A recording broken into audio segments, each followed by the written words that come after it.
Assalamualaikum warahmatullahi wabarakatuh. Sobat RH sekalian, jumpa lagi kita di channel yang keren ini, Keren Cadas.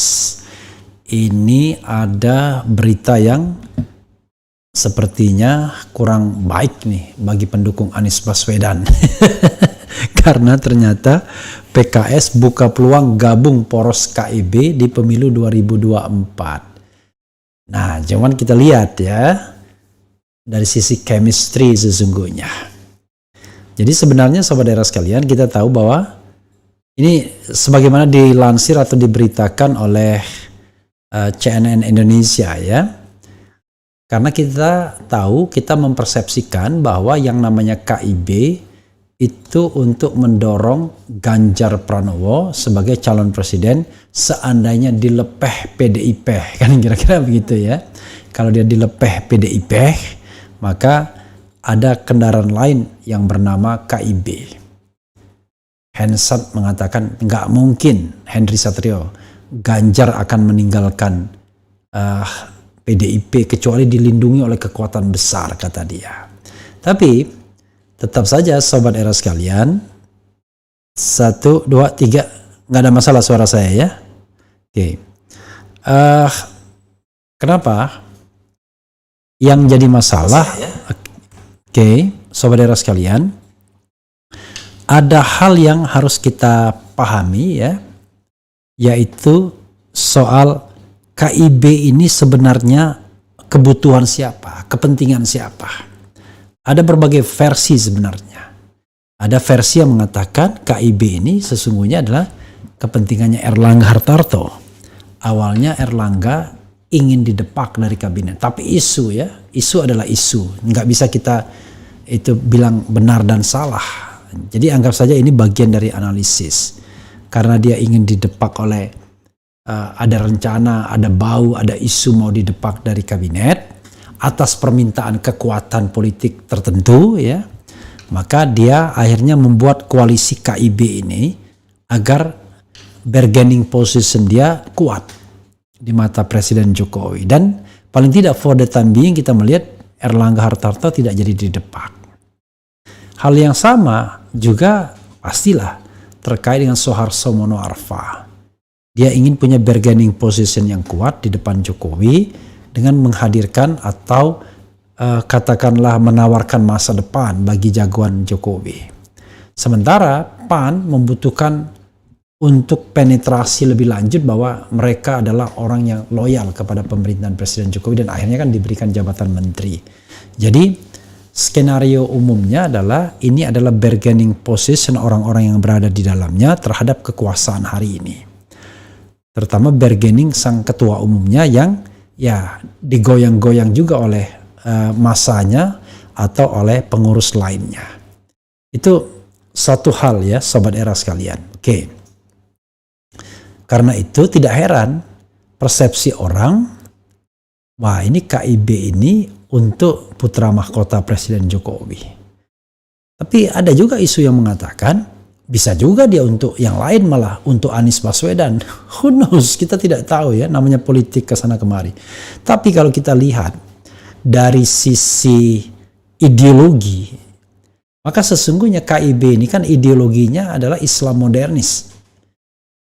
Plus pokoknya ideologinya kanan, Islam tradisionalis juga, tapi ideologinya kanan. Karena di situ ada PAN yang modernis, P3 ya kira-kira bisa modernis, bisa tradisionalis, dan kemudian Golkar partai tengah. Ini partai-partai yang tidak susah secara ideologis bergabung. Karena di Golkar juga mayoritas sesungguhnya lebih banyak kanan dibandingkan PDIP yang memang dulu berasal dari spektrum kiri misalnya. Jadi kalau partai peninggalan Orde Baru yang so-called dianggap partai nasionalis itu kan P3 kan dianggap partai kanan, Golkar dianggap partai tengah, sementara P3 dianggap partai dalam spektrum kiri. Kiri itu nasionalis. Nah tengah ini bisa ke kanan, bisa ke kiri. Jadi bisa juga. Jadi kalau seandainya sobat era sekalian, kalau kita lihat di satu sisi, wah ini alarm bagi Anies Baswedan. Kenapa? Karena secara tradisional orang menganggap bahwa aliansi yang terbentuk itu akan PKS bersama Demokrat dan bersama Nasdem. Sebenarnya itu sudah secara teoritis tidak ideal. Karena Nasdem itu partai tengah kiri, sementara Demokrat juga partai tengah kiri. Dari skema ideologi, Nasdem sama Demokrat yang harusnya bisa bergabung. Tetapi PKS harusnya ya gabungnya dengan PAN dan PKS. Kalaupun kemudian partai yang tengah itu gabung, maka Golkar lah partai yang paling tengah. Demokrat spektrumnya agak tengah kiri, ya, walaupun moderat banget. Kemudian Nasdem agak tengah kiri jauh. Nasdem awal-awal lebih dekat dengan PDIP justru secara ideologi. Lebih dekat dengan Hanura misalnya. Lebih dekat dengan Gerindra misalnya. Nah, tetapi ya sekarang kan pragmatisme politik membuat kadang-kadang ideologi nggak terlalu terlihat lagi. Yang terlihat yang sangat ideologis kan cuma dua partai saja, yaitu PKS di spektrum paling ujung kanan dan PDIP di spektrum paling ujung kiri. Lainnya fleksibel sekali. Karena itu kalau PKS bergabung dengan PAN dan P3, rasanya nggak ada masalah dengan Golkar. Justru ketika PKS misalnya mau bergabung sama PKB, itu sebenarnya secara ideologis agak aneh sebenarnya, ya. Karena buktinya ada unsur-unsur dari NU misalnya yang mengharamkan PKB misalnya. Sekali lagi unsur, ya, bukan organisasinya. Jadi wacana-wacana seperti itu bahkan mereka lebih senang berkoalisi dengan partai nasionalis dibandingkan PKS yang diharamkan. Nah, tetapi tentu ya PKB dengan katakanlah organisasi underbow NU tersebut ya tidak memiliki hubungan yang langsung struktural, tetapi kan kita tahu ingredient PKB tentu banyak support dari Islam tradisionalis. Jadi yang itu justru sangat bertentangan dengan Islamnya PKS modernis. Walaupun kemarin di sini ya Agus Jazilul Fawaid mengatakan, lah apa bedanya kita dengan PKS ini? Allahnya sama, Rasulnya sama dan lain sebagainya. Memang iya juga ya. Kenapa dibeda-bedakan? Tapi ya itulah pengkotak-kotakan dalam politik yang kadang-kadang lucu.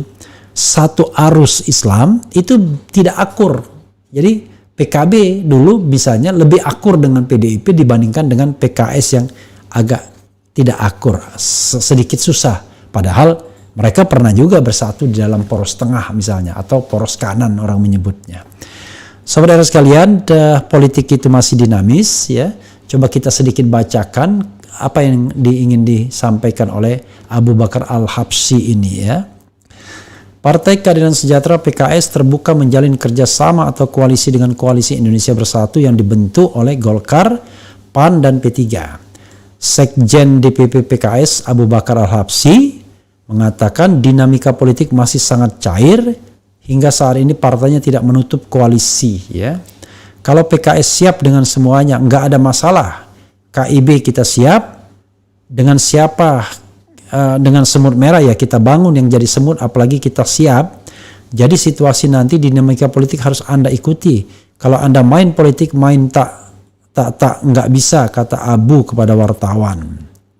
Senada Ketua Departemen Politik DPP PKS Nabil Ahmad Fauzi mengatakan partainya terbuka berkoalisi dengan parpol manapun termasuk KIB. Tentu saja sampai dengan hari ini semua masih sangat terbuka peluangnya, kata Nabil kepada wartawan. Ia menyampaikan masing-masing parpol mulai melakukan tahap penjajakan. Langkah itu merupakan upaya membangun persamaan visi dan misi. Sampai hari ini belum ada satupun penjajakan kerjasama partai yang sudah final ya, yaitu final menentukan capres dan cawapres. Nabil mengutarakan ada sejumlah pertimbangan parpol untuk menjalin kerjasama. Salah satunya modal suara partai di parlemen. Bobot bebet dan bibitnya juga harus dibahas bersama. Karena setiap partai yang mau bekerja sama pasti tujuannya menang. Sebelumnya Ketua DPP Partai Golkar Aceh Hasan Sazili mengatakan KIB tetap terbuka jika ada partai lain ingin bergabung. Namun Aceh menegaskan tak akan meninggalkan PAN dan P3. Ketua Majelis Syura PKS Salim Segaf Al-Jufri mengatakan pihaknya berharap 3 pasang calon presiden akan bertarung dalam Pilpres 2024. Komunikasi akan terus berjalan sampai nanti mudah-mudahan ada poros. Kalau kami lihat kemungkinan ada 3 capres, kata Salim. Menurutnya PKS masih membuka peluang untuk dapat berkoalisi dengan semua partai yang ada, termasuk dengan Gerindra. Salim mengatakan PKS bakal menggelar Rapimnas dalam 2 hari mendatang untuk memutuskan hal tersebut. Ya, sahabat era sekalian, itulah susahnya ya.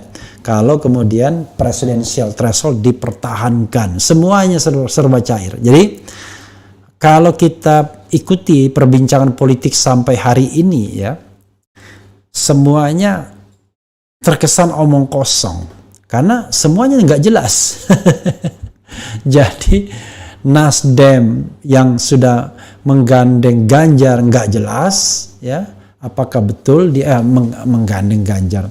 Yang sudah menominasikan Anies, Ganjar, dan Andika nggak jelas, PKS nggak jelas, PKB nggak jelas ya. Yang apalagi survei atau katakanlah yang dilakukan oleh LSI dan IJA yang menempatkan bahwa ada poros Prabowo PKB, poros PDIP Puan Maharani, poros KIB Erlangga, itu makin gak jelas juga. Itu masih sangat cair ya. How come tiba-tiba di situ hilang Ganjar, hilang Anies misalnya. Walaupun dikatakan bahwa poros itu menjago, ada nama-nama yang jagoan, Prabowo, Ganjar, dan Anies. Tetapi intinya adalah 3 poros itu yang dianggap leading masing-masing dengan leadernya. Erlangga, Puan, dan Prabowo. Sobat era sekalian, politik masih cair, tapi kecairan tersebut karena ya sekali lagi semuanya pragmatis karena akibat presidensial threshold ya, sehingga masing-masing tidak mampu berdiri sendiri untuk mengajukan calon. Kalau seandainya ya presidensial threshold itu tidak 20% tapi 0, mungkin partai semua berani deklarasikan capresnya, tapi apakah kemudian hasil akhirnya mereka akan maju sendiri-sendiri atau tidak, itu soal lain. Tapi sekarang tidak ada partai yang jelas siapa capresnya. Bahkan PDIP pun gak jelas partainya apa capresnya. Ya, itu saja saudara sekalian ya, mudah-mudahan kita sehat ya. Doakan saya, ini beberapa jam lagi mau ke Bandung nanti karena saya akan menjadi ahli bagi Habib Bahar ya. Jadi ketika video ini diambil, saya mungkin ditayangkan, mungkin saya sudah di Bandung. Insya Allah membantu menegakkan kebenaran dan keadilan ya, dan dibukakan pintu keberanian dulu dan keadilan bagi para hakim yang memproses kasus apapun. Karena di Indonesia ini sering sekali keberanian itulah yang tidak ada. Wassalamualaikum warahmatullahi wabarakatuh. Cia.